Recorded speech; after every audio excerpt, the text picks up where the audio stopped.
And so you did mention that you found emotional fitness, and you mentioned you've sort of defined it. What does that actually mean in your eyes? So, in my mind, emotional fitness is this ongoing proactive practice of working on your mental health and emotional intelligence, just like physical fitness is a practice that strengthens your physical health. So, I wanted to figure out, what does a more proactive approach to mental health look like? Like, what's an emotional push-up and how do you do one? How can we work on ourselves in an ongoing way? So, I did this research study. It's called an interpretive phenomenological analysis, which is a fancy way of saying that I interviewed 100 psychologists and entrepreneurs. And I asked them the question, how would you know if you were sitting across the table from an emotionally healthy leader, an emotionally healthy person?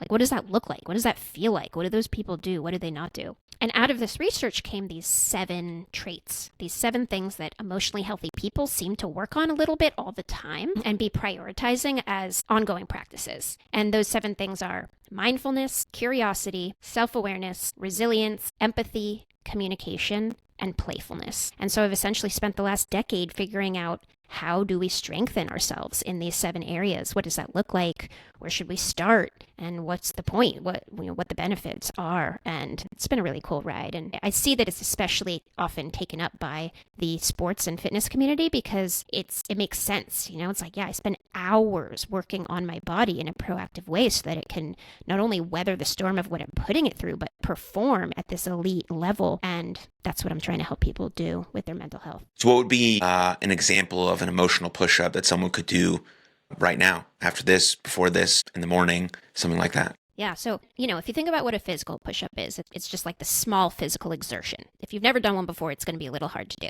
And if you only do one, that's not going to do shit for you. But if you do them every day, not only will you be able to do more over time, but you'll get stronger in other ways too. You can pick up your groceries, you can pick up your kid, So emotional fitness is similar, where it's anything that puts you just a little out of your emotional comfort zone so that you can grow.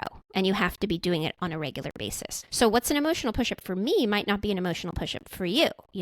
I'm very uncomfortable with physical discomfort, for example. Like, I hate yoga because I'm just sitting there in an uncomfortable pose and my mind and body doesn't like that.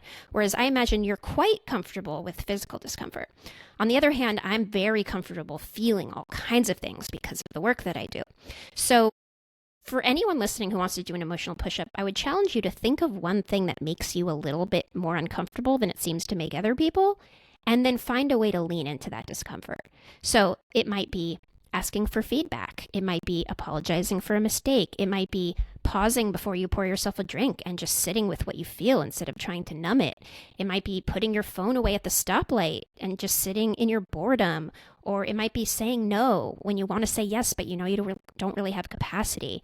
And so whatever these things are, do them a little bit every day. And over time, you will raise the amount of discomfort that you can tolerate and thus open the number of options you have available to you at any given moment. Thank you very much for tuning in to that clip. If you enjoyed it, then you'll love the full-length episode right here. Right here. Click it. Go ahead.